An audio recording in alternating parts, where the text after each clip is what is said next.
It's always quite the last minute. Yeah. When that clock didn't work, then we always had to watch our cell phone. Got yours off. Oh, no, I don't. I didn't expect anything today, though. I better check mine.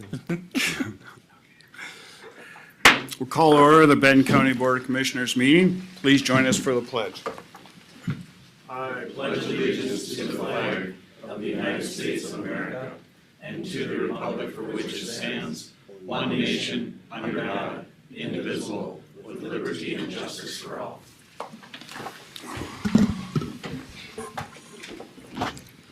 Roll call, please. Sure. Commissioner Schlangen? Here. Commissioner Johnson? Here. Commissioner Heinen? Here. Commissioner Gopinski? Here. Commissioner Pop? Here. Approve or amend the agenda. Monty? Just one item, it's the management representation letter. That would be consent to item number 12, and that is all. That's all you have? Yep.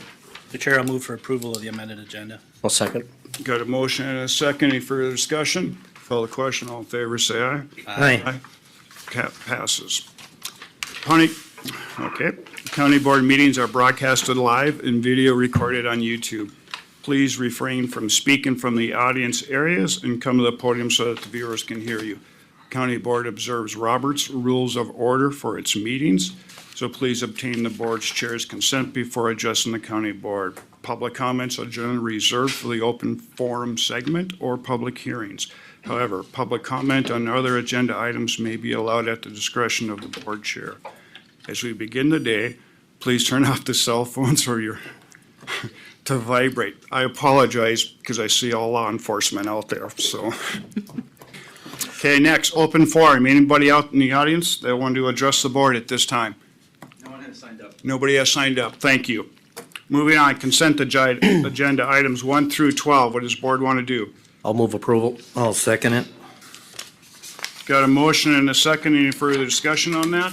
If not, I'll call the question. All in favor, say aye. Aye. Opposed, motion carries. Troy, you're up.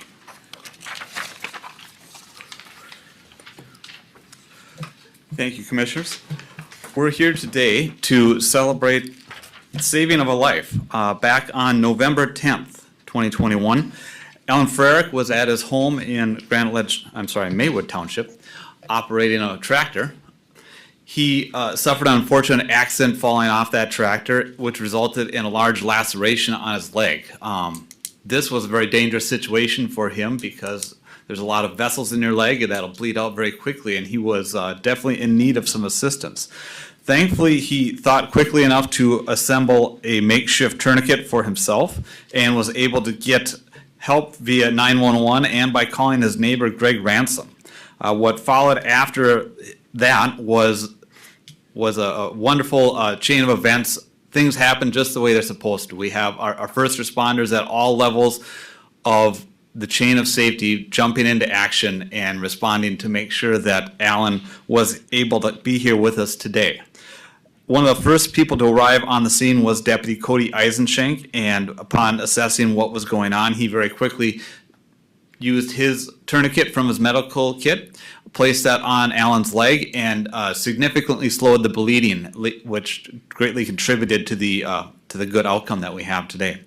So with that, I think it's worth taking a few moments to celebrate the fact that the efforts that were made by the first responders to preserve Mr. Frerick's life resulted in what we all want to see whenever we have one of these calls come out, and that he is here today to join us and thank those who came to his aid. So, if you'd bear with me for just a moment, what I'd like to do is invite up each one of the first responders that were involved in preserving Mr. Frerick's life. I have a certificate for you, and maybe if we could all just kind of, when I call your name, come on up here and pause, and we'll get a picture of everybody once it's all done, if that pleases the board. All right. Deputy Cody Eisenschenk. Come on.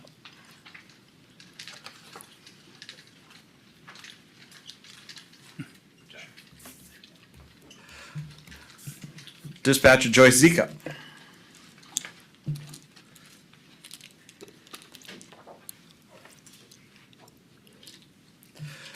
Dispatcher Justin Wendland.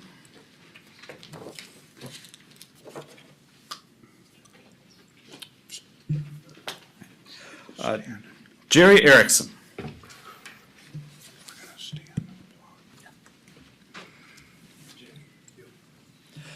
Danielle James.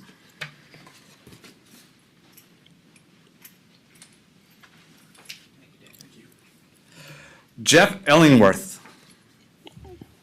Not here today? All right.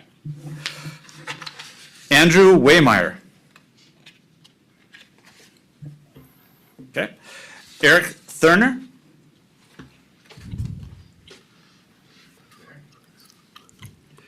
Jacob Johnson.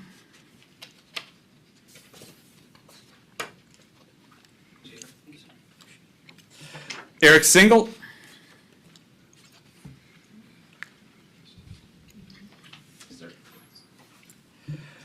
Jay Howard.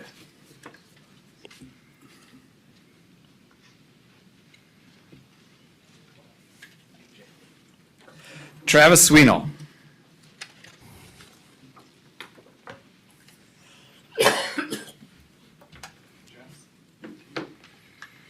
Todd Foreman.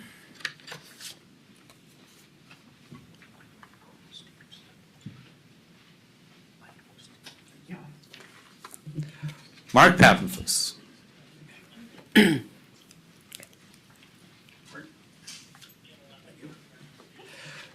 Greg Ransom.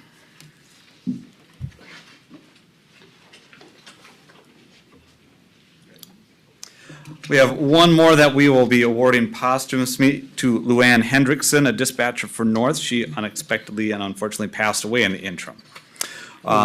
But these are all the folks that were part of the chain that leapt into action to save. Oh, I'm sorry. Jeff, come on up. It's difficult finding this spot. All right. So thank you once again. And Mr. Frerick, did you want to come up and be part of this? Oh, yeah. So I don't know. I think we're gonna have to make a couple rows here, otherwise we're not all gonna fit. So In the middle. yeah, if we could kind of move into the middle. Yeah, I think we got to move in, otherwise we're not all gonna fit here. Thank you very much for your services for this.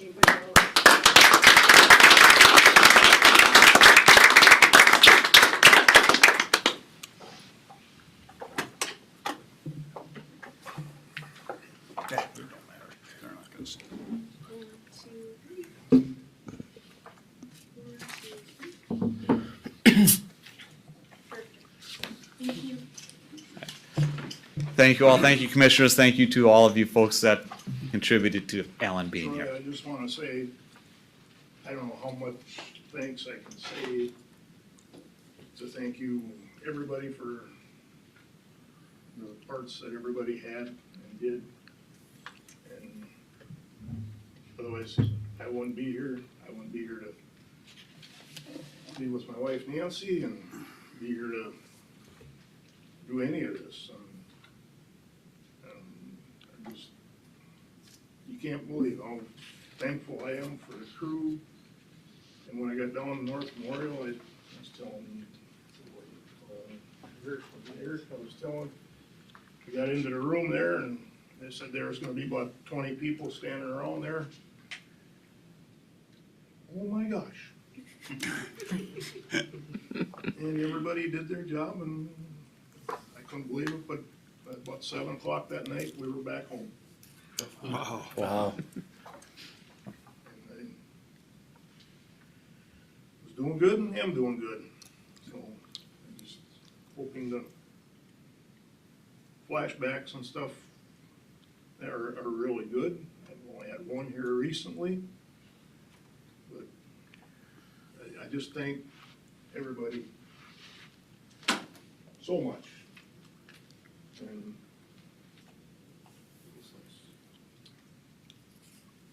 now, You want to see us again? yeah, that way, and I hope it doesn't happen to anybody else. Yeah. So, thank you, everybody, and so I'll be quiet. Thank you very much. And Yep, thank you.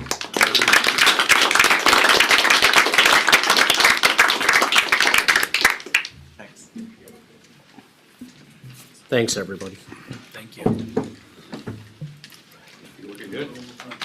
Need a bigger Could boardroom. one of you guys get these, to the appropriate? Great job, you guys. Thank you, guys. Thank you. Okay, thank you. That's still fixed. I know mine's getting tight. Ouch. So much love. Mr. Chair. I want to make, Commissioner I Gopinski. want to make a comment. Look at all of the different staffs that it took. That it took for that. And look at the timeline all of this comes within. Yeah. What a great outcome. And the amount of training it took to get there. Yeah. Amazing. Very positive outcome. I mean, anybody that's been a part of that knows that there's handoffs between Sure. the fire department being there, then ambulance being there, and then air care. There's a handoff each time. So Amazing. amazing turnout. And this is the kind of response you get when you get something like that. All Right. these people show. Right.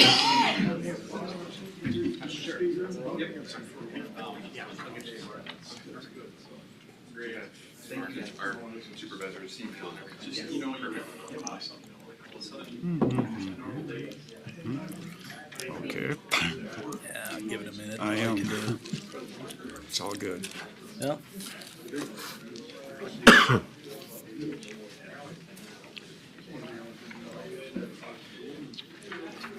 Okay, next on the agenda, Roxanne, Land Services, consider the adoption of the proposed assessment for the cleanup at the Kingston location, 9450 Highway 10, Northwest Rice. All right, good morning, Commissioners. Good morning. Morning. As we're all very familiar with, there was a fire on September 12th, 2021 that occurred at the former King's Inn location. The fire destroyed the structure entirely. And since then, we have entered into an agreement with Mr. Thomas Rinaldo for the cleanup efforts that occurred on that property. The agreement was that the cleanup cost would not exceed $70,000. The assessment would be payable in one installment, and the assessment shall bear an interest rate of 3%. That agreement was signed on May 4th by Mr. Thomas Rinaldo. It was signed by the Board of Commissioners on May 9th, 2022, and has since been recorded. This brings us to our assessment process. The total cost was $67,985, so it is under that $70,000. So as part of the assessment, we need to present this to the county auditor treasurer's office, which we have done, and then pass a resolution to adopt the assessment. The assessment would go on for the 2023 assessment year with final payment due by January 1st, 2024. The property owner, the past and current property owners are both here in attendance, if you'd like to address them. Would the property owners want to say anything to the board? I guess I'm just wondering if we can get like a year extension to 2025 on that? So Monty, I need clarification. Is that really up to us or not? I think you're gonna have to get some legal counsel on that matter. I do not know the answer. There's Michelle. Michelle, could you assist us, please? I can. The statute actually requires it be paid in a single installment for hazardous property. Okay, so we have no leadway on that then. So the installment has to be paid in one installment. What I'm asking for is another year to pay it. Yeah, so the agreement was for a single installment. The agreement parroted the language in the statute under the hazardous property statute. Whether or not there are certain arrangements that could be arrived to with the auditor treasurer's office, that would be a question there. But the assessment itself will have to stay for a year. Okay. Okay. Commissioner Pop? Oh, You, okay. Okay. Commissioner Gopinski? Mr. Chair, so Do they have the ability to go work with the auditor treasurer, is what I'm hearing, or not? I can't speak to that. I know Okay. sometimes they'll do confessions for judgment and different types of things. I don't know if this would be a scenario for that. Commissioner Pop? So I would imagine, Michelle, that it would be in their best interest to get legal counsel for that? If they wish to do something like that? Correct. Okay, Well, you can always speak to the auditor treasurer without legal counsel, but if Right. you have any questions, you certainly have the right to seek out legal counsel. okay. Okay. With that, Mr. Chair, I'll approve the resolution. I'll second. Okay, we got a motion and a second for this resolution. Any further discussion? What I would suggest is you walk down the hall to the auditor treasurer's office and see what you can deal with, okay? If not, I'll call the question. All in favor, say aye. Aye. Opposed? Motion carries. Thank you. Next, presentation by Next Era Energy.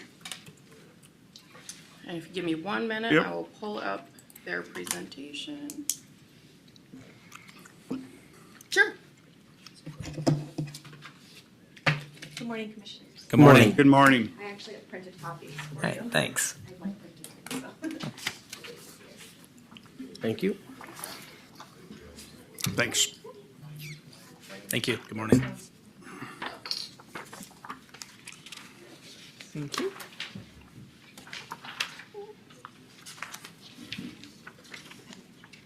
Okay, I have the presentation, thanks. And then you can just scroll through. Perfect, thank you. Good morning. Good morning. Good morning. Perfect. Just use the mouse? Yeah, I just scrolled with them. Perfect. Oh, easy. Awesome. Thank you. Well, good morning. My name is Brittany Paxson. I am a project manager at NextEra Energy Resources.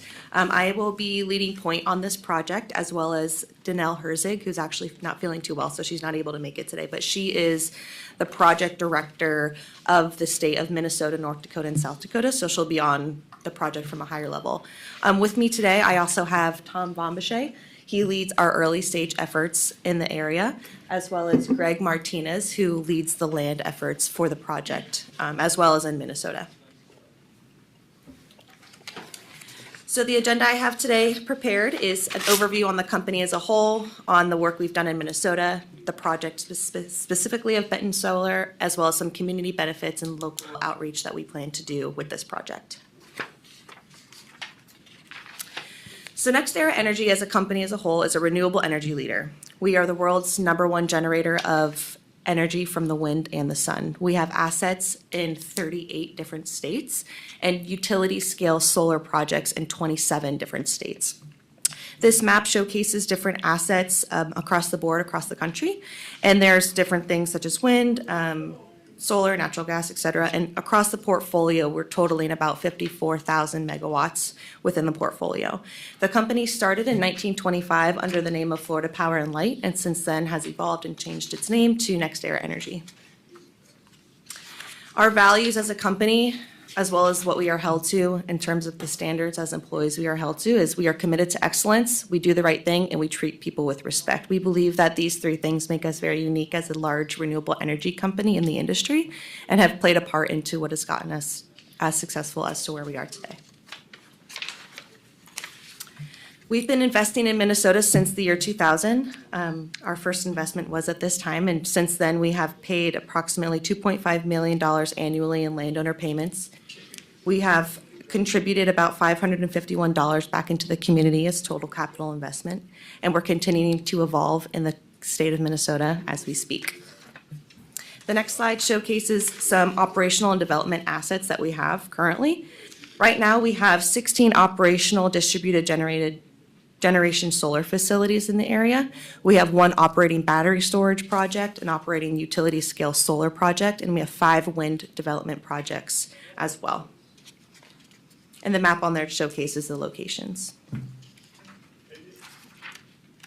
Now to talk about Betten Solar specifically. So this project, we are looking at a capacity of up to 100 megawatts of clean renewable energy. And 100 megawatts can power approximately 37,500 homes. So it's a big utility scale project. The current location is located in Minden and St. George Townships, and the commercial operation date that we're targeting is December 2025 at the earliest. The plan is to interconnect into the Great River Energy's Benton County 115 kV substation.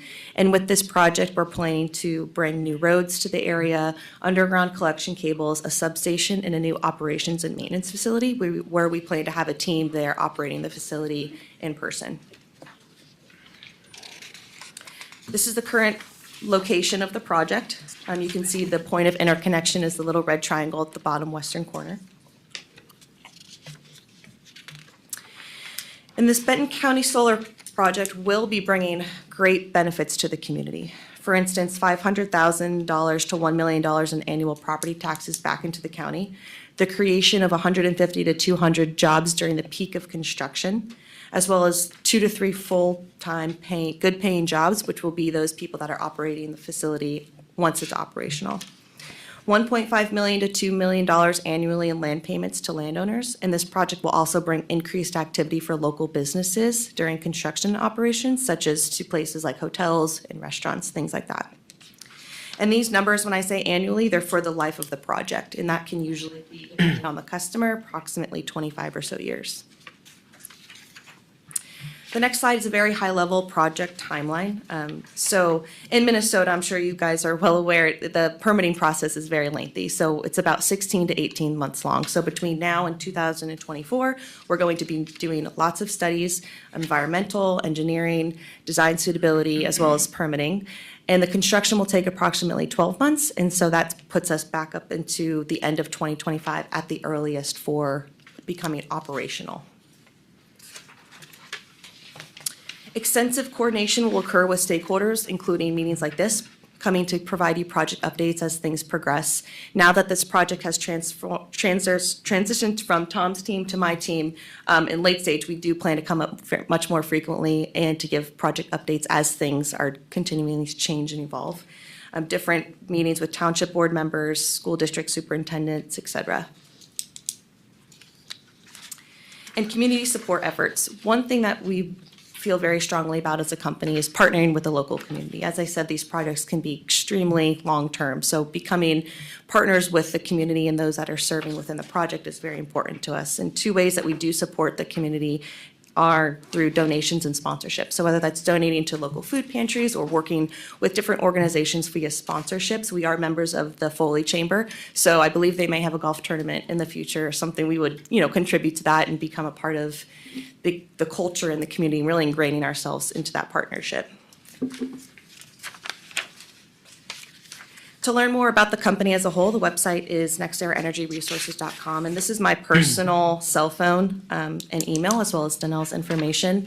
And I would also like to mention that as the project does progress, and now that it is into the late stage development, we will have a Facebook page for Benton County Solar, as well as a website specifically where we will be posting updates. And once that all happens, I'll come back and make sure to make that very clear for you all.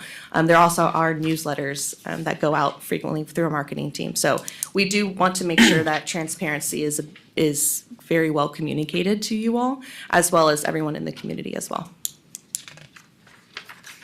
And with that, I want to just thank you all for the time that you've given us today to provide updates, and I'm here for any questions as well. Thank you, Brittany. The question I have is that you say you're going to create 150 to 200 jobs during the construction. Is that for local people? Correct. Okay, Yeah, thank we you. do as much as possible with that. Commissioner Kapinski. Mr. Chair, Brittany, how long has this project been in the works? It's Started at land acquisition in late 20. late 2020 land acquisition?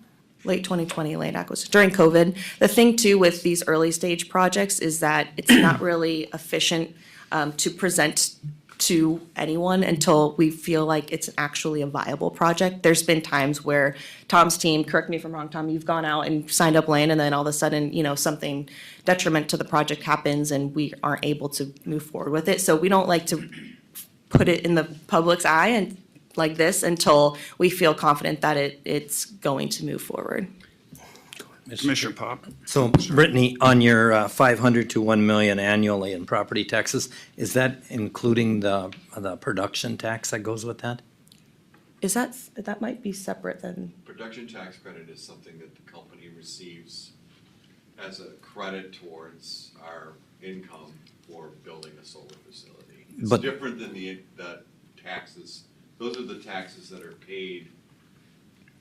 Those are property taxes essentially. Right, But those the are going to production you. tax credit, But they're, on the one that was up in the northwest part of the county, they had a production tax of about 400,000 that was coming to the county. Yes. Some yes, to the townships. that's the same. That's the same. Yes, that is the same. So in additional to this, No, that 400 is the same as this 500 to 1 million. Oh. It's different across different counties and different projects. okay, all right, now I got you. So township, school districts, Yes, and the county. correct. All right. Commissioner Johnson?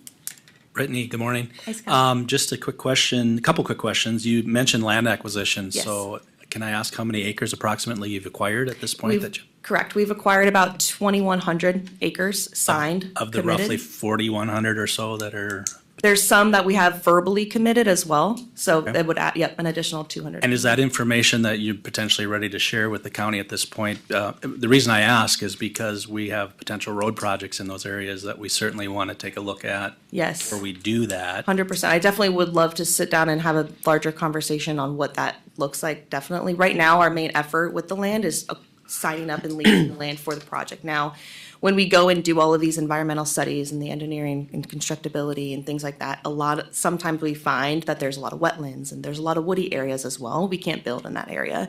So the efforts that we have with the land acquisition is signing up land to figure out what is the most contiguous areas that we can put panels versus, having it all super spread out. That kind of leads into my next question, is the original map that we saw that was shared, I believe, with Roxanne and Chris Bird was, it basically ended at County 50, was the most northern part of that. I've heard rumblings that it's crossed Highway 23, and so I just wondering when you think you'd be prepared to show more realistic maps as you're looking at it today, and maybe that's still the case? Right, so this location is where we are currently. This Okay. this is the current most up-to-date project location.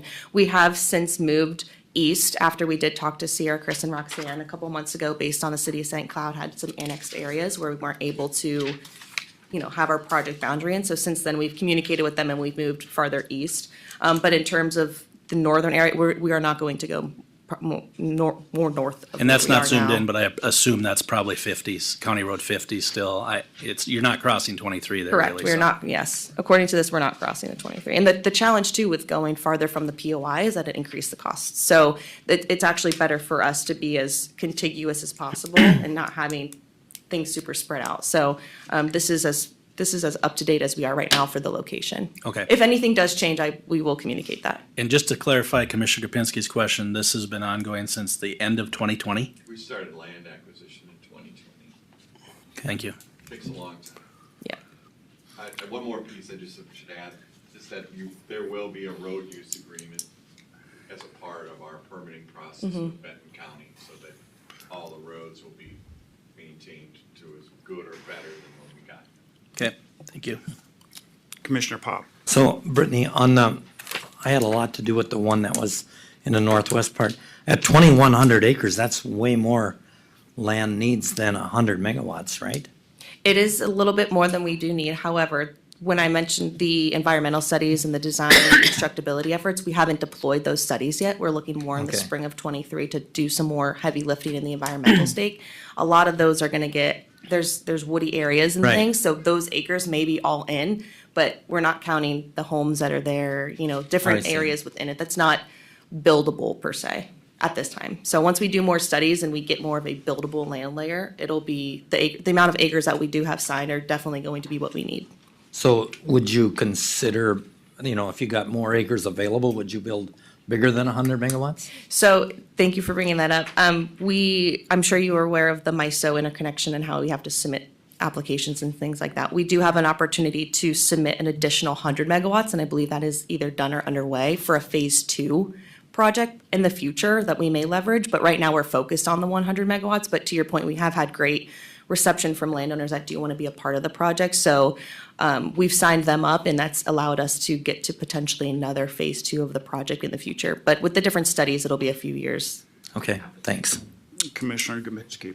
Mr. Chair, Brittany, with this being about 2 years into it, I mean, what is something that could derail the project is my first question. I mean, are we at about a 90% chance this happening, or what are we at? I don't know if we can put a percentage on it, Tom, but I feel as if we're confident enough that it's buildable, it's possible. We have, About 80% sure. There could be something that we don't know environmentally Right. that could derail. In southern Minnesota, we've run into some eagle nests in locations we didn't expect and had to buffer for those locations. So right, and that project, solar's a little different than that. we don't know what we don't know. 80% sounds pretty confident. Now, there have been times in projects like Tom mentioned where there's eagles for wind farm. Well, you can't really put a wind farm near some eagles' nests. So that's really derailed the project and had to shift the location. But one of the most important things is being able to interconnect into a point of interconnection. And once you have that, you can continue with the project. We feel pretty confident about 80% that this project will happen unless there's something that we might pop up that we haven't foreseen yet. Okay, my last question is it's safe to assume in 25 years, none of us will be up here. What happens then? You know, at 25 years, what happens to the panels? What happens to the land? I mean, Right. So, and at the end of the life of the project, we can do what's called a decommissioning or a repower. So what a repower is in 25 years, there may be more technology, better technology, newer things that make projects more efficient. So what usually can happen is what's called a repower. So modules, inverters are all updated with newer technology that extends the life of the project. Or what happens is called decommissioning. So the removal and getting the site back to what it was prior to when we were here. We as a company take that financial commitment to make sure that the entire process is funded by us and not of the taxpayers. So the process of the decommissioning is to remove the panels, remove the above-ground infrastructure, and dispose of them, and actually recycle most of it. About 95% of the semiconductor material is able to be recycled with the technologies we have today, as well as about 90% of the glass of the panels. So we are able to recycle most of it, and repower or decommissioning is usually the outcome of that. Mr. Chair, and maybe this is a question for Roxanne, but I think you could probably answer too, Brittany. So at the end of the decommission, or during this time period, what protects the county, so it's not on the taxpayer for the decommissioning? I mean, when we do our local solar projects, we have that in place. But my understanding with this being a Public Utilities Commission project where we have virtually no say about anything, how are we protecting the local taxpayers so that it's not coming back on them to Right. decommission this project? When we have an agreement with a customer, we, correct me if I'm wrong, Tom, we put up a bond. I mean, we commit ourselves to being the decommissioning with the state of Minnesota. Right. So what size bond is being The held on? bond goes to you as a county. What size bond on this project? They estimate the value of the entire project and then what it will take to tear it Decommission. apart or Yep. put it So we'll hold that bond for 25 years? Yep. Yep. And then there's I think a semi-annual increase in the amount to ensure that due to inflation, that there's adequate money available anytime that there should be a need to decommission. And the state requires that. One additional question I've got you, and this is in reference to Commissioner Pop's question. So the 2,100 acres now that have been identified, the initial map showed just over 4,000. So is that kind of to include your potential future project? Correct, and that's kind of just the overarching boundary of what is within that boundary, not necessarily what is buildable or what we will use. Sure, but that would encompass the total project if you were to do Correct. the second phase, approximately. Okay, Yes. thank you. Commissioner Pop. So one thing I will make comment on is that 4 years, 5 years ago, we could not get a commitment of the percentage in the cleanup, that they were willing to clean up afterwards. I don't know if there wasn't anything available, and that was, I can't remember what the company was that was doing it. They since have been, they're United Grid, they were Geronimo, I believe. National Grid. National Grid.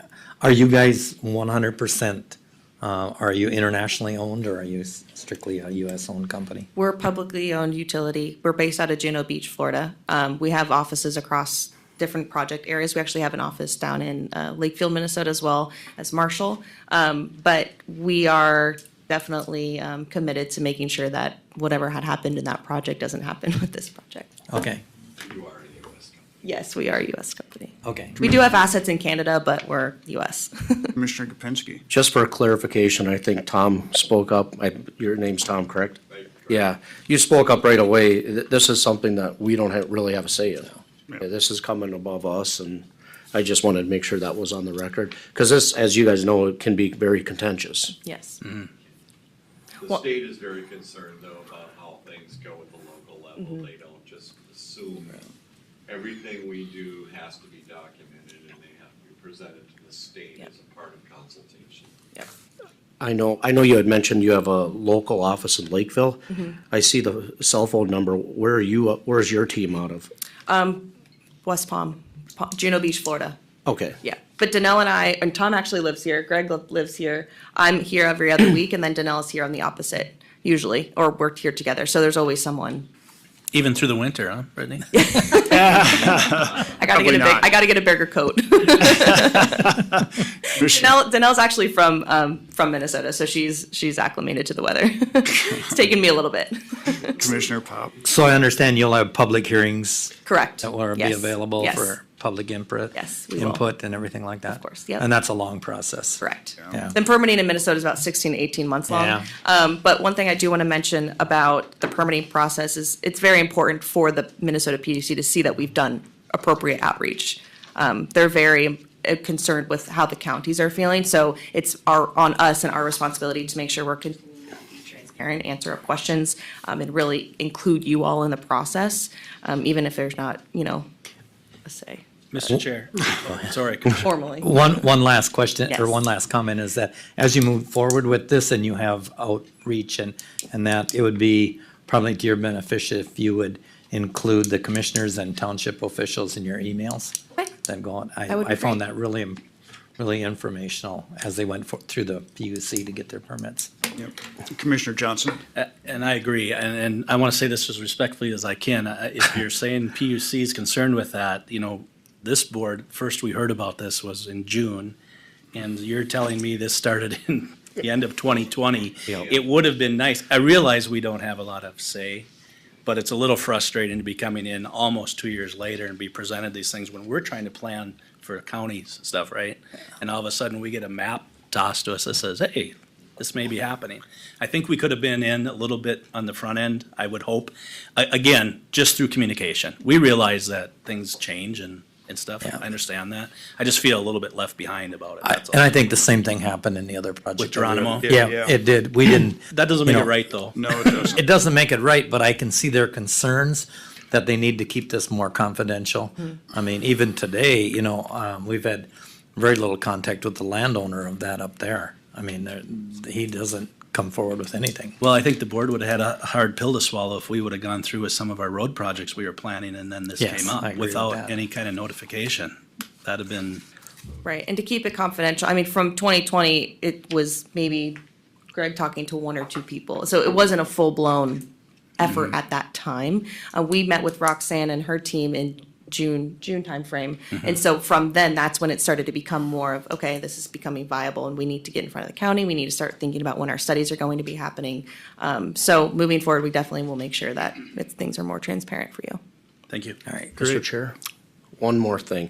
During the communication, all these public hearings, from myself as one of the people on the board, I would appreciate you guys letting the community know that, and the media, that this is coming from above, and whether we like it or not, it's local, but this board has nothing to do with it. I mean, we've got another meeting after this meeting, which is called the Ditch Authority. We don't have a lot of say there either. And Maybe not formal say, but your opinions are important. Yeah, so. exactly. There you go. Thanks So- for that. Gon. Not formal, but it's still Yep. very important. We want to be partners with you guys. Yep, absolutely. That's very important to us. Commissioner Schlangen. My questions, first one is, where's the power going to be used? Who gets to use the power that's generated? And the funding process, is it funded through the generated power? Is it funded by the government, or how is it funded? Right, so back to the first question, so we are still looking for a customer for the project. So we will be connected into Great River Energy's substation, but depending on who the customer is where the power will be distributed. Is that correct, Tom? goes into the grid. All the power goes to the grid. And So where's it's the grid? It's the national system. Okay. All electricity is stored on those wires. There is no, that's where it goes. And we have two customers already. Probably, we just can't go as far as to say that those deals have been finalized, because they too watch what we're doing to make sure that we got a viable project for them as well. And the second question is, it's wholly funded by us. So we are a private utility, wholesale utility that sells power to utilities. So in this case, it could be Excel, could be any number of customers, but we've got a couple right now we're working with. Right, and back to the grid situation, so with a utility scale project, utility scale is over 20 megawatts, so I know that in the county there's less, 1 megawatt here and there, very different. We, as a utility scale project, will connect, like Tom said, into a grid that will provide electricity for another utility. So it's larger scale projects than the smaller ones in the county. So it's funded by users and probably stakeholders? It's built and funded by us as a company. It's the same as building a power plant. So we're building a solar facility at utility scale. And then we sell the power from that plant to a customer, which is typically a local utility. And then they sell that power to the rate-based people, payers. So, Mr. Chair, so fairness to say, my power comes from East Central Energy. East Central does not generate power. They buy 100% of their power from utilities like you. Yes. Yep. Yes, So correct. that'd be an easy way to explain it. Yeah. And Great River Energy is a co-op, and they too do that as Yep, well. they do that as well. Okay, any other questions? Thank you for coming Thank you, today. Appreciate the Brittany. Yep. information. Thank you very much. Did we All right. answer all your questions? Excuse me? Beth, did we get all your questions answered? Yes. Okay. Because if you have any more, please call. Yes, and I have business cards as well I can give you. Okay. Great, Thank you. Thank you. Time. Next, I will turn it over to the Human Services Board Chair, Commissioner Johnson. All right, we'll call to order our Human Services Board. Bob, any changes to our agenda today? No. Entertain a motion. So So moved. approved, Mr. Chair. I'll second. Motion and a second to approve our agenda as presented. All those in favor? Aye. Opposed? Consent agenda, item number 1. Is there a motion? So moved. Second? And a second? All those in favor? Aye. Opposed? It's carried. Bob, consider a letter of support for Bridge Healing Center. Good morning, Board. Good morning. Morning. I'm going to ask Sandy to come up and do this presentation. Okay. She's been in charge of it. Good morning, Sandy. Good morning. Good Morning. morning. Whenever a new chemical dependency treatment facility opens, counties have a chance or are required to give input to the state. They don't always listen to that input, but we are required to give them input as to whether or not there is a need for that treatment center to exist within our county. And we have a request from Healing Bridge to open a new or expand their services in their current facility, and they are here to talk about their program. Ellie?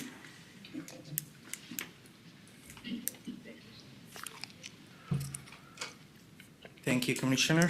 Morning. Good morning. My name is Ali Aden. I'm a co-founder and a chief executive of Bridge Healing Center, and really appreciate the opportunity to speak to you about Bridge Healing Center. Bridge Healing Center was opened 2 months ago in June. We currently open and active, and we providing service, mental health services.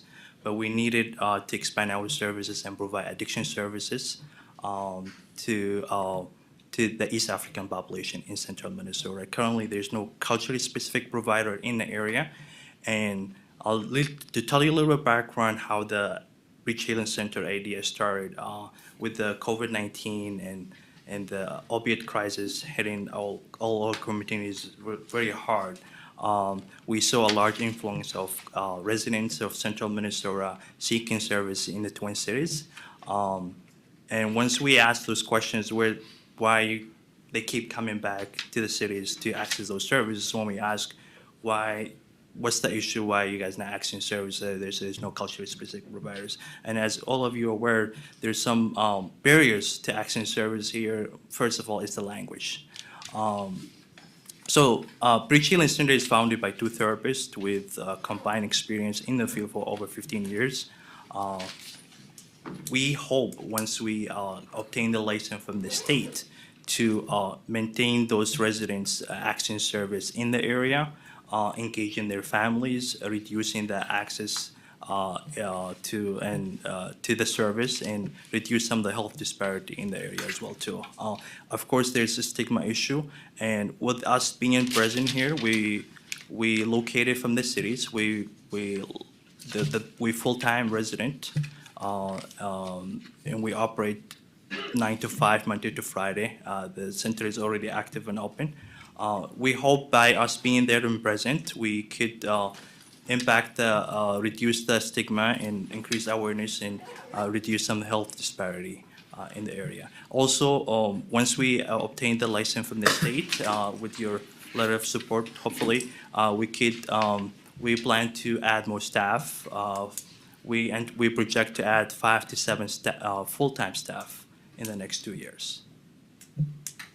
Okay. And if you allow me, I have a community leader who will like to say a few words about the need for the mental health service and addiction service in the area. Sure.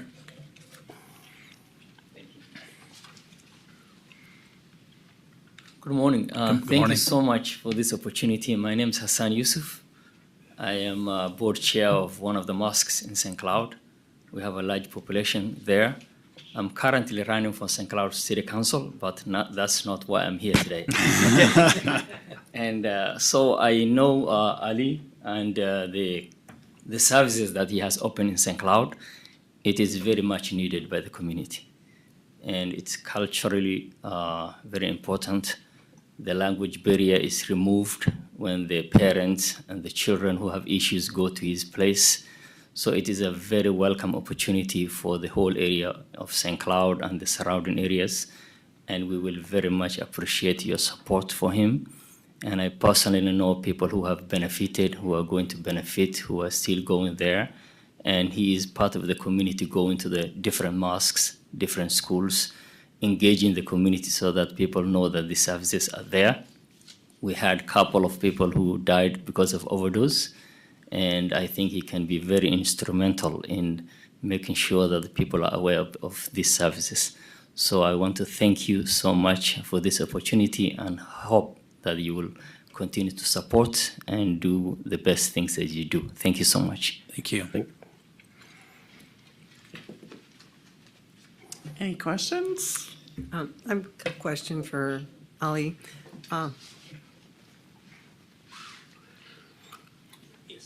Do you plan on expanding to housing or Yes. overnight or something? Yes, we plan to open lodging once we obtain the license. So with that, we'll have to add staff to take care of the resident for 24 hours. And will you be doing that at the same facility?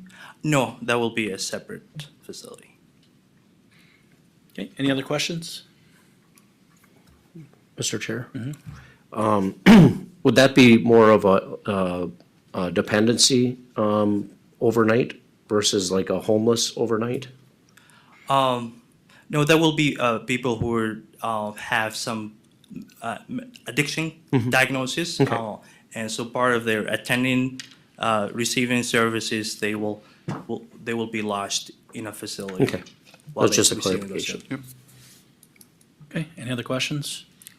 I'll make a motion. Oh, go ahead. I'll make a motion to approve the chair to sign a letter of support for Bridge Healing Center to open and operate an intensive outpatient program with lodging of up to 12 beds in Benton County. Right. Motion, is there a second? Second. Okay, we have a motion and a second. Any further discussion? Any further discussion? Hearing none, all those in favor? Aye. Opposed? It's carried. Thank you, Commissioner. Thank you. Sandy or Bob, anything else? No, I have nothing else. I think we'll just wait to find out when we reschedule the cow, the human services cow. I'll come back at the cow time. Great, okay, thank you. Well, it won't be in September. With that, we'll turn it back over to our board chair. Thank you, Commissioner Johnson. Moving forward, Monty, consider the recommendations provided by Marsh McLennan Agency. So, Mr. Chair, Johanna will be joined, Tim is with us virtually from Marsh McLennan. He'll join us as well to explain this item. Good morning, Commissioners. Good morning, Chair. Joanna. My role here today, I think would best just to introduce Tim and let him kind of take over. Commissioner Kapinski and I did attend the collaborative board meeting a couple weeks ago. And what Tim is here to present some of the findings, a little bit condensed version for you. So Tim, if you're ready, you have the floor. Happy to do so. Thanks, everyone. Appreciate that. I'm gonna get my screen shared here. Can I be made presenter based on who the organizer? I'll take care of that. And give me a second, Tim. I'll hang on. Sure. Thank you. Let's see here. Nick, presenter. Okay. Alright, let's see. There we go. Alright, can everyone see the PowerPoint, the request for proposal? Yes. presentation note? Yes, we can, thank you. Fantastic, all right, so, as what may have been discussed in the past, and pardon my ignorance on this aspect, for January 1st, 2023, which is the renewal for our medical plan, we learned that Preferred One is no longer going to be operating as a standalone company because they were acquired by United Healthcare. Thus, we conducted a market search to find a replacement carrier since we would be making a change no matter what. You can see on the slide, the carriers that we went to included UMR, which is a division of United Healthcare, and that's who handles self-funded employers, as well as Blue Cross Blue Shield of Minnesota, Health Partners, and Medica. From the initial notes that the results that we found, I think the most important item is that last bullet point, just to mention that right off the bat, Medica declined to quote. It appears that they have had some struggles managing the cooperatives throughout the state that they acquired last year. So they immediately bowed out. So that left us with three options. The next few slides here will detail those options, and certainly if anyone has any questions, please feel free to interrupt me as I go through this. But as the results came in, we did have some revisions from what was originally provided, but really, as you can see by the red box what's highlighted on this slide, the two key items that came into play with the offers. So in looking at the total fixed cost where we're at currently, and near the bottom left with Preferred One is those shade under $4 million. And you can see that the offers from all three carriers were actually coming in under current. So in a normal year, fixed costs across all 7 members of the collaborative would go up anywhere from roughly about 10% is usually about the average. What we found with the RFP is those fixed costs that we pay regardless of claims are actually going to see a decrease no matter who we were to choose, which is a good thing. The other aspects to consider are what is our claim ceiling? How does that come into play with our total maximum cost? So you can see by the red highlighted or the red box on this sheet, a couple of key items were in year one, how were the prospective carriers going to handle the wellness funds, as well as were there going to be any implementation dollars to help cover the cost of the run-out administration or Preferred One to pay any claims that were incurred in 2022 but not paid until after January 1st, 2023. The second row puts everything together and says what is the maximum cost without that Preferred One run-out administration in year one. So what you can see here is highlighted in green as the Health Partners offer, as they were the lowest dollar amount. But right behind that, you'll see Blue Cross came in to be very competitive from a total dollar standpoint. Any questions thus far? Any questions, board? Okay. Thank you. Keep going, Tim. You got it. A couple other factors to consider with the Blue Cross offer. They did cap our stop loss rates, which is essentially our insurance protection. So So they indicated that for year two, in other words, 1/1/2024, those rates will not see an increase of more than 9.8% for any of the groups. And they also confirmed that they would not change the administration charge, which is another fixed cost, in year two or year three. And then probably the most significant aspect in the choice, which was to move forward with Blue Cross, as you saw by the background information related to the agenda, was that Blue Cross does not implement any lasers on their stop loss. And by lasers, what we mean is what we experienced with Preferred One and what is available under UMR and also under Health Partners. Is a laser is where a carrier will pick one or more individuals on a particular group and increase the financial responsibility, in other words, the stop loss level, on that individual person, as opposed to spreading out the cost amongst the total group. So what that can do for an employer is you may have a $60,000 stop loss on each individual person, and they may pick, say, one individual and raise that stop loss from 60 to 500,000, which, as you can imagine, if that individual has claims that are expected, that can create significant financial challenges and definitely eat into a particular county's reserve level. Other note there, network disruption. So Blue Cross provided the best network match. There were only 4 total providers across all 7 groups that would be out of network. And then their network discounts, and particularly over the UMR proposal, were substantial. In other words, what the discount off the bill charge from the providers would result in a lower net claim cost than what UMR was proposing.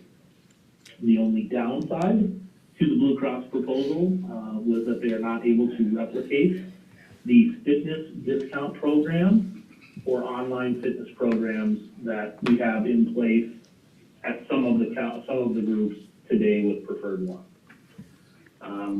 So in the end, the decision was made to move forward with Blue Cross, despite them being slightly higher than Health Partners, primarily due to the year 2 guarantees and the lack of ability for Blue Cross to provide any lasers on the stop loss.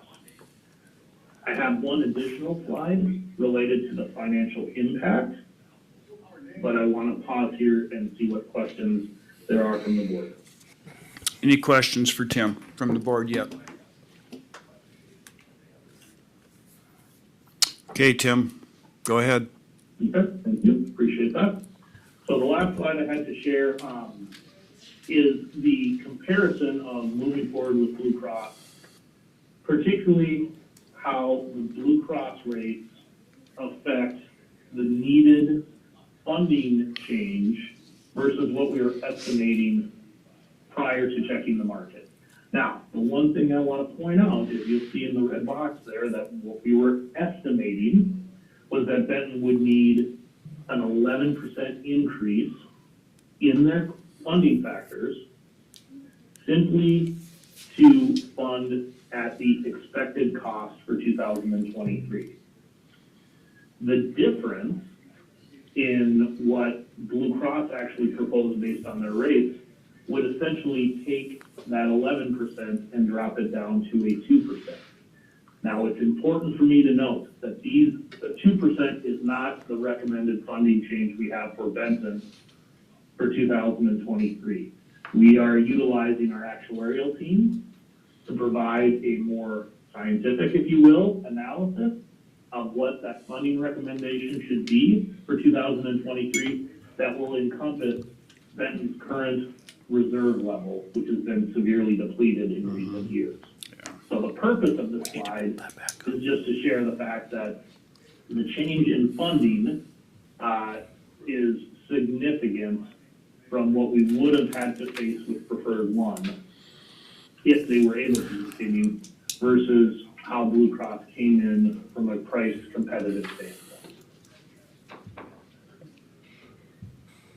That was essentially, or that is my last slide, so I'm certainly happy to open up to questions, discussion. Commissioner Kapinski, You have anything you said on this? We sat on this, we went through all this, and it was unanimous that we were gonna go with the Blue Cross Blue Shield, and I like the discount from 11% down to 2%, but as he mentioned, our reserves are severely depleted, and we need to build those back up so it can stay a viable option. Commissioner Pop? Did they have any suggestions on what level we need to move to get our reserves back in order? I think they've got a team assembled for that. That'll be the next steps. Okay. Correct, yes, and that we are expecting in, I think, what was I thinking, Johanna, about a week, I believe? Yes, the week, the middle week of September, kind of that Thursday or Friday, yes. Yeah. So I do have a team, working on that to provide a better funding recommendation that encompasses your current reserve level and where, we would theoretically like it to be, knowing that we're not gonna make everything up in a year. So I just wanna stress that fact that out of this, meeting today, please do not assume that we are recommending a 2% funding change. That is not the final number. It will likely be a little bit higher. Great. Any other questions? Great. Thank you, Tim. Thank you, Johanna. What's the board want to do? I'll move, let's see here, I gotta move to the next one. Mr. Chair? So Tim, maybe I could interject. Tim, what action would you like the board to take? We simply endorsing the decision of the cooperative to move to Blue Cross? Is that what you'd like? I could not phrase it any better. I think you're spot on. I'll make that motion. Yeah, I was going to say. I'll second Thanks, it. Monty. Got a motion and a second. Commissioner Schlangen, you had a question? Yes. How friendly is Centricare with Blue Cross Blue Shield? Haven't seen any contract disputes in the many years I've been working on benefits. It was somewhat funny in that Health Partners touted they have the best relationship with Centricare of any carrier, yet their estimated claim factors came in higher than Blue Cross, which tells me that Blue Cross technically has a better contract with Centricare. Now, whether Centricare likes giving deeper discounts to Blue Cross, I can't say, but from a financial perspective, Blue Cross is the best carrier from a Centricare perspective. Okay, anything else? Does that answer your question adequately? Yeah, I know I had a problem with it when I moved back here. Centricare had closed out on Blue Cross Blue Shield, and then they came back again later, but just wondering if they're coming in and out or if they're stable. Oh, I haven't seen any movement of them out of the network or even threatened to do so, in the last 10 years, quite frankly. Nothing that I've seen.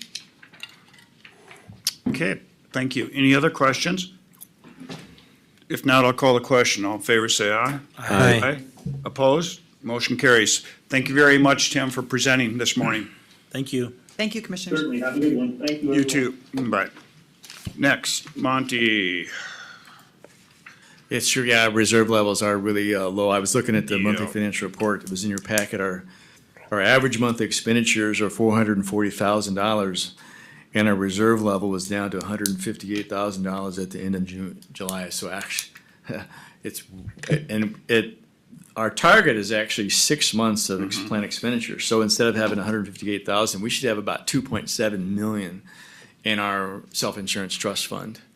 So that's why I think that 2% is going to be a substantially higher number. So the board gave me direction to contact some references for one of the architectural firms, GLTA. I was able to connect with two of the references provided to me by Evan Larson. So I'll just give you a brief report on those. The first reference I spoke to is a gentleman at Stearns Electric, Matt O'Shea.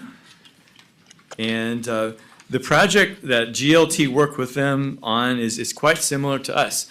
They had a bare piece of land and that they plan to put a new headquarters building on. So at this point, they work with them on sort of the concept plan for what kind of building could sit on this property.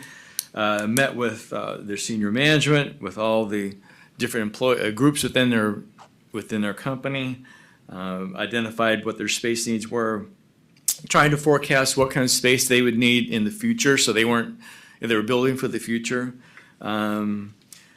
So they've reached the point of having sort of a conceptual plan, not really the detail of what a building would look like, but a conceptual plan. And Matt said the next step is to work with his governing board and see if there's the consensus to move forward then to the next level of more detailed architectural designs and making a commitment on the building. It sounds like their experience with GLT has been excellent. They're very flexible.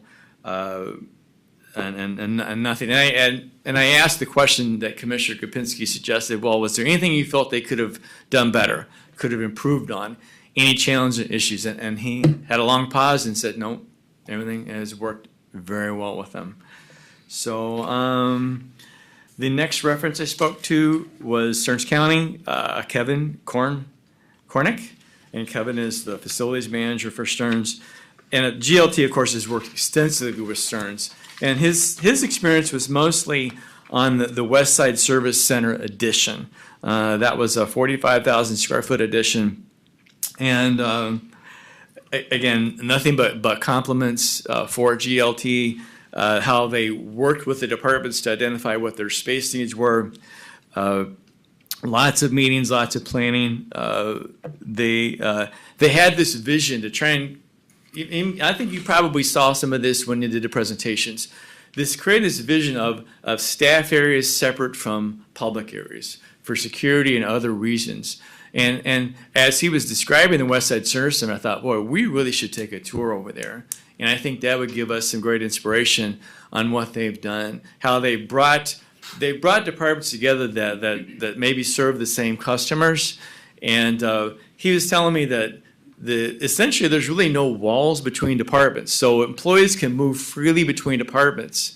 And he had this great observation. He said, well, let's just say someone comes in, initially they're there to see the recorder, but it becomes clear they really need to see someone from planning and zoning. That planning and zoning person can come over to see them. The customer doesn't have to go over to see planning and zoning, because there's really, again, it's all open behind the counters, and the employees can come to where the customer is. Oh, that's pretty neat. So we might want to see something like that. Again, ask the same question. No negative observations or concerns or issues whatsoever with GLT. It says, comes with my highest recommendation. They continue to, again, have a long-term relationship with Stearns. They are assisting them with possible renovations of their governments. Their big downtown administration building. He said they actually did work with them on a renovation plan, and then, of course, the pandemic hit, and they've kind of taken a pause on that one, and now they're really focusing more so on their criminal justice system. And I think they're also trying to digest the long-term impact of the pandemic on what their design really should look like downtown. But to, again, work with them they work with them on possible renovations as well. So again, positive reactions, positive comments. It sounds like the primary contact for both these two clients have been Evan, and again, great comments about his ability to interact, personality, communication, lots of compliments along those lines. So those are the two that I was able to speak with. Any questions for Monty? So, and my requested action today is just simply, if you want to, we'll use the term endorse again, endorse going with GLT, and then my direction is to work with GLT, our county attorney's office, on a contract to bring back at the soonest opportunity, earliest opportunity. Mr. Chair, I'll move to select GLTA as the space needs study for the county. Second. Good. Got a motion and a second. Questions? If not, I'll call the question. All in favor, say aye. Aye. Aye. Opposed? Motion carries. All right. Thank you, Monty. Thank you. Next up, Chris. Consider the agreement with BNSF Railroad Crossing Repair. All right, good morning, Commissioners. Good morning. Good morning. If you recall, about this time last year, we were notified by BNSF that in 2022, the current year, that they plan on upgrading the railroad crossing with our County Road 40, known as Halfway Crossing. They're just adjacent to Highway 10. Part of the deal is that we are responsible for a portion of those costs. Basically, most of those costs are the crossing material, those concrete panels you drive over in between the rails at a railroad crossing. So we've negotiated this agreement the best that we can with our attorney and their attorney's office. Like a lot of things, BNSF does draw a hard line with a lot of things. They take the perspective that they were there first and our road came later. So the bottom line is, here's an agreement for them to work on work on the crossing where our road is. We're responsible for $59,200 of the costs there.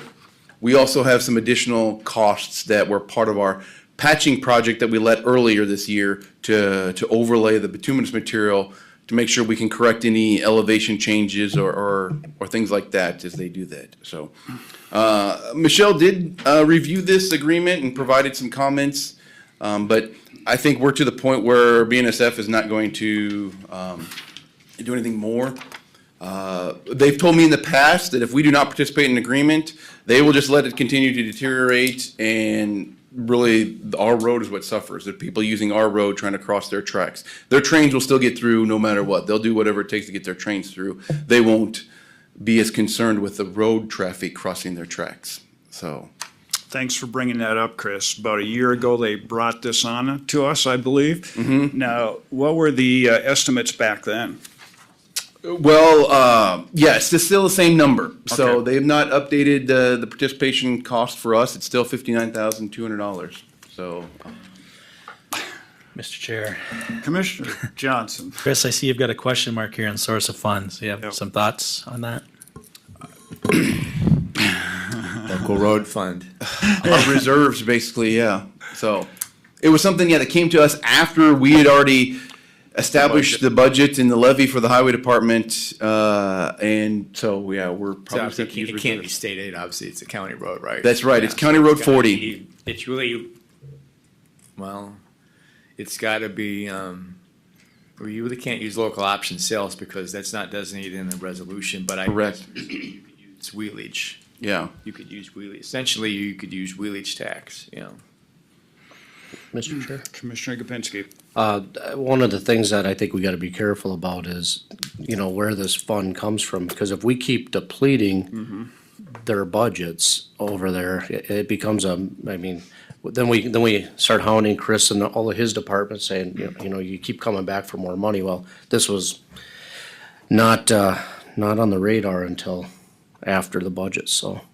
Mr. Chair. Commissioner Paul. So are they gonna do it this year yet, or is it gonna be in 2023? I'm assuming they're still doing it this year. I've heard that they're south of us in the Sauk Rapids area doing very similar things. So it's just a matter of time as they keep moving up the rail. So the intention was still calendar year of '22, so. Okay, with maybe pay in 2023? No, I think once we sign this agreement, they're gonna be asking for the payment pretty quick after that. so. Okay. Mr. Chair, Commissioner Schlangen. what are the costs that BNSF is putting into this? I don't know. So they're upgrading the signals. Those are hundreds of thousands of dollars. I know, and I just know that from anecdotal experience in the past. When we wanted to do something to a crossing that would have affected their signals and the crossing arms, it was hundreds of thousands of dollars that we would have been expected to pay. So I don't know particular for this project what BNSF is putting into it. But yeah, that's all I know is what they expect from us to pay. So, and like I said, that's basically for those concrete panels in the middle. They're about 16. I was on another meeting on a future project. We can talk about it another day. Railroad crossing. Those concrete panels are about $1,600 a linear foot. So, and yeah, it's not really an option for us to go out on our own and find our own sources for No. those. So. No. Mr. Chair, I think back to Commissioner Kapinski's comment, I think we should have some clarification on the source of fund. You know, if we're gonna take Monty's recommendation or what we wanna do here, but I think we should be clear today where those funds are coming from. Monty? Oh, your mic's not on? It's on, it's on, It's on. it's on. Test. There you go. Maybe just because you weren't close to it, okay. Okay, sorry. Did you hear my comment, Monty? Okay. So what's our thoughts on source of funds? So Monty, you want to give us an overview again of where the funds could Well, come you know, from? I think if you look at the the roads, the resources for road construction, it's what we call a local road fund. And we have to set aside local option sales tax because that can only go to projects that are specified in the resolution. So really that at this point, it just leaves wheelage tax. And obviously if you use, you know, $60,000, $70,000 here, that's less that's available for other projects down the line. So there is a ripple effect. But at this point, I can't really come up with another source other than wheelage in a local road fund. You know, a lot of other Chris's operating accounts are really tapped out this year. Yeah, they really. We had to Yeah. supplement striping. Yeah. I think you basically fully expended the patch budget. Yeah, we have. Right. Once So- again, there was a part of this project, well, there's additional costs for the road outside of the railroad tracks that were already part of the patch project. So I don't believe that Chris's maintenance accounts are an opportunity there. So really, it's the local road fund 30. Yeah. Mr. Chair? Commissioner Schlangen? One more question. With the crossing, is there going to be pedestrian areas also to go across? No, not this location. This is basically just to upgrade their existing crossing. It's gonna look very similar when they're done to what it is today, but it just, I do know that they're planning on upgrading the signal. So the latest technology for whatever they use for their trains to notify the signals to activate the crossing arms and lights, is some of the work that they're doing and the material in between it. So when it's all done to the lay person, it's gonna look very similar to what it is today, except the technology behind it supposedly newer and the latest technology. Commissioner Pop? Commissioner Schlangen, there's one house within about 2 miles of that place. So it's not So a it's like pedestrian crossing is not an issue. Not a city one. No. No. Mr. Chair, could we maybe just ask for clarification from Michelle? Any comments on the contract at all that you need to share with us? Well, we did not succeed in getting some of the terms that we would normally require. I think you can see that they refused to indemnify the county for any damage they could potentially create in the county right of way. They also didn't list an insurance amount. I'm assuming they're fully insured. But that was a battle. We went back and forth several times. They did incorporate several of the comments, but the big one is indemnification. So if they create a road hazard in our right of way because of what they're doing in theirs, that's always the concern. Thank you. Mr. Chair, I did hear Chris say that one of the options would be to just let it be. Have you been up there? Is that crossing in dire need? There's a lot of issues with that crossing. Okay. A lot of them that we can't address additionally. As you know, it's really close to Highway 10. Right, I There's mean- not room to cross the track and wait for traffic to clear out in Highway 10. So are they gonna address the elevation issues? Are we gonna address that? Because, you know, that's been an issue up there is low boys and stuff like that get hung up on the tracks. Yeah. But we're not addressing none of that. Not with this project. I was part of a meeting last week with MnDOT. MnDOT's already starting to look at that. They have a simple maintenance project, a mill and overlay project on Highway 10 coming in 2025 or 2026. So they were looking at all the intersections on that section, basically from north of Rice all the way up to Little Falls. And so we talked about this intersection of what we can do. And so we don't have any solutions yet, but yeah, all that comes at significant cost to the county that we don't have identified in our 5-year road plan. The project that BNSF is doing, we're being told that, you know, the tracks are staying at essentially the same elevation, although we should anticipate because, you know, working out in the environment is not a controlled environment. There may be some minor elevation changes, you know, a couple inches here and there. That's why we're addressing that with our bituminous overlay and patch project, so we can make sure we don't have big bumps right at the tracks that drivers have to drive over. So So that probably brings another question in mind, is that we've heard that they're gonna have extensive studies between St. Germain Street and St. Cloud, all the way to Little Falls, to address some of the Highway 10 concerns. So are we gonna spend $59,000 and in 2026 or 2027, we're gonna have a major overhaul and the 59,000 is just, oop, gone?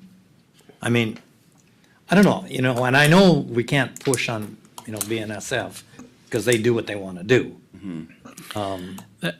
Those studies will last 3 to 5 years, right, Chris? I mean, what they were saying in our meetings? Yeah, and to know what's gonna be needed in the future Yeah. is hard not to clear say. right now. And knowing the area, that is the only crossing going west between the cities of Royalton and Rice.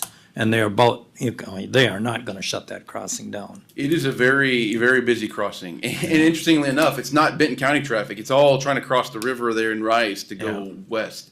And, weekend traffic. I mean, our horrendous County there. 73 up there, really, that's a heavy traffic. That's what it is. They're using, it's technically County Road 40 that intersects with Highway 10, but traffic is immediately turning off onto Highway 73 to get down to the bridge at Rice, so.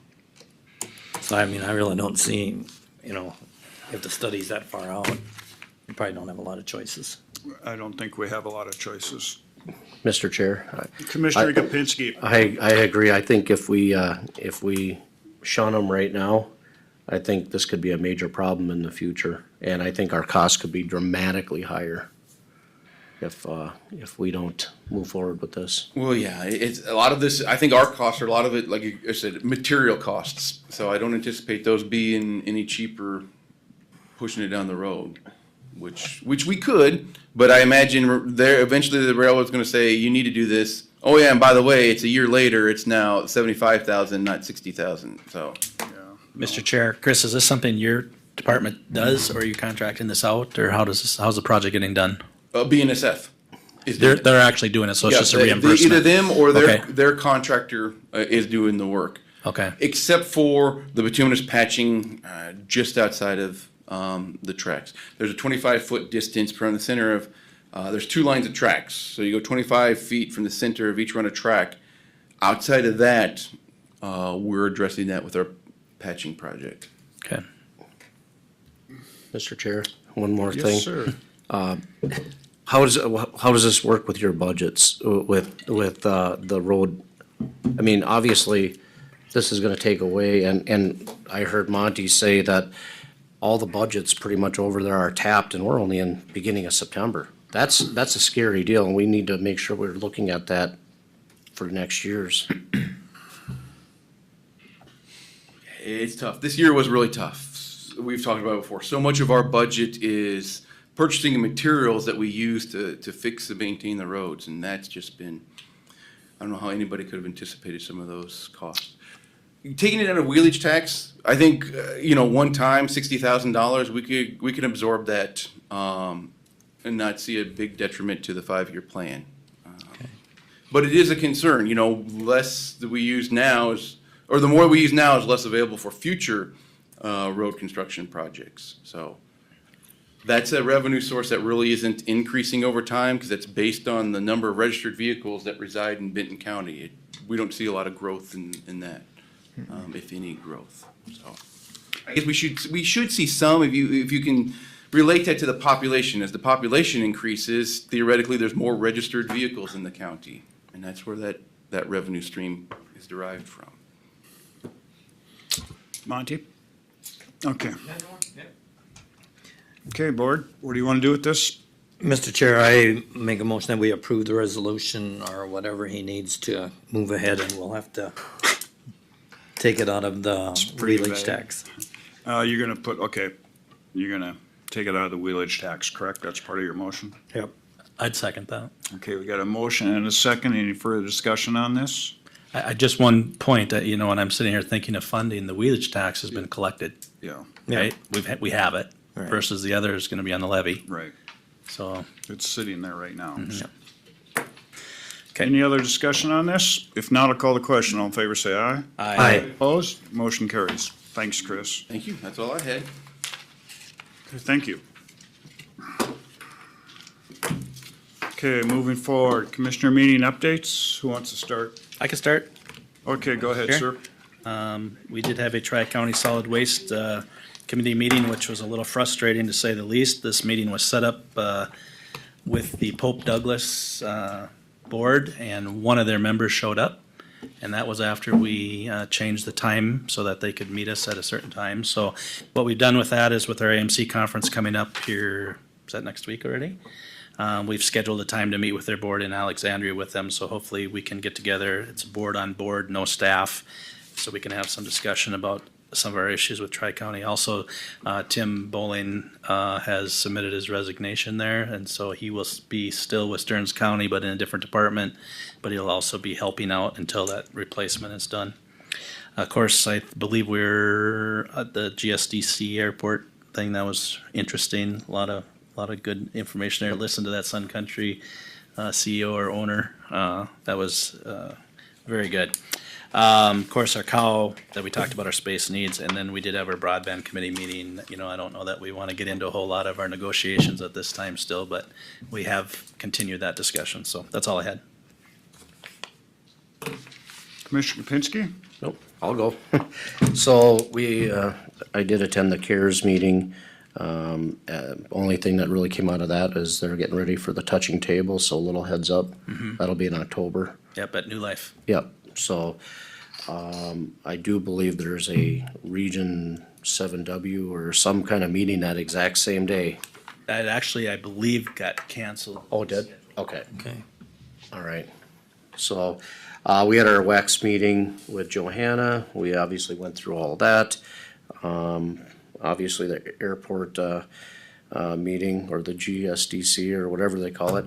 The funny thing is not funny, but yesterday, I believe was, or the third was their most profitable day. I'm just kidding. He said they make zero profit. Yeah. Yeah. Zero. And wasn't it zero flights? Zero revenue on that day of the Yeah. year. Zero. Which is amazing. So, let's see, we did our space needs, study evaluation. Commissioner Heinen and myself, met with the city of Sauk Rapids and that whole team on the corridor and County Road 1, that is moving forward on at least the planning side of things. And our broadband meeting, I think I agree, I think we gotta hold tight and do some more development on that before, we come out with anything there. Other than that's really about it. I was at most of those meetings too. I don't have much to share other than sitting in on those meetings. I didn't have much. We were up at Detroit Lakes for the AMC retreat. County involvement seems to be the big topic about making sure all the counties are involved in AMC. It kind of helps us for NACO funding and stuff like that comes forward, and partnerships to support NACO stuff, so, or AMC stuff. Ed, do you know how many counties are not involved? Well, every county is a member, but from the best we could find is there's about 7 counties that are non-existent. Just not involved. Not involved at all. And, you know, they look at new commissioner deals. That was one thing we looked at, that there could be 100 new county commissioners across the state this year. Wow. Between retirements, a few got beat in the primaries, and going forward, so that part was what they did. And then I was at the AMC extension deal on the 31st. It's a joint meeting between the advisory committee, that's each district gets one person out of the 10 districts, and extension people, the AMC's got one representative to extension or 2 from each district. So we were there. There was a good turnout. One thing they talked about a lot there was that the Betten, Stern, Sherburne, and Morrison. Quad County. Boy, they really stressed that if we're gonna continue to provide services, that this is gonna have to be the way to go, and that I think they're gonna probably reach out to some of us to kind of like be a spokesperson for that. We do have a new one in Meeker, Wright, and McLeod counties. So they have another one going forward. They were just kind of trouncing that Betten is Benton, Marston, and Stearns have now taken on Sherburne, and that may be the way to go. And they're, in today's economy, they're looking at small farms, food groups. Local foods. Local foods, because they think it's more and more important today than it's ever been. So, and hopefully they're gonna trounce for some funding at next year's budget from the state, the extension is, so that was all that I had. Thank you. Commissioner Schlangen? I was on the Transportation Alliance meeting, and they were looking into getting more involved with training people for transportation needs. So I forwarded some stuff on to AMC to work with the government council that we're having next week, so. And then also with TRICAP, they had some needs too that they were looking at, so I forwarded some information on that to committees to be dealt with, to try to be supportive of our local organizations. And then with TRICAP, let's see.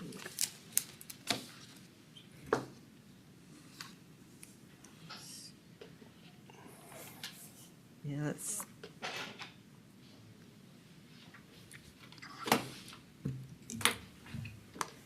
They're working more with trying to get the community things for getting drivers and everything.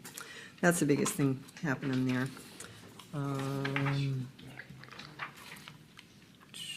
RSVP, they have their 50th anniversary coming up that I think they'll be celebrating next year.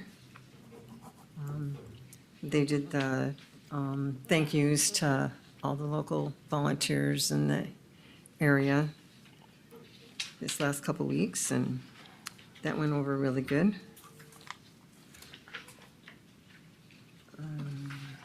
Then the Central Minnesota Council on Aging,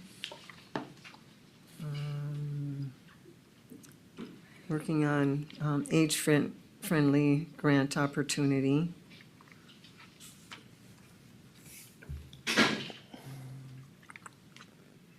Just basically working on budgeting.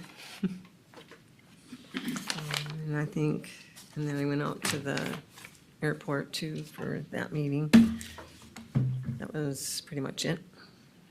Okay, thank you. Comments by commissioners? Okay, set committee of the whole meetings. Monty? Roxanne we need to wait for Roxanne to return. Oh, she's with us online. It's online. Hi, Roxanne. So Roxanne has requested the committee of the whole to discuss an ordinance concerning the Eagle View Common Septic System matter. I would also like to suggest a committee of the whole. I think it's probably a good time to regroup on ARPA funds, where we're at, where we're going, as these deadlines are gonna come up real quick.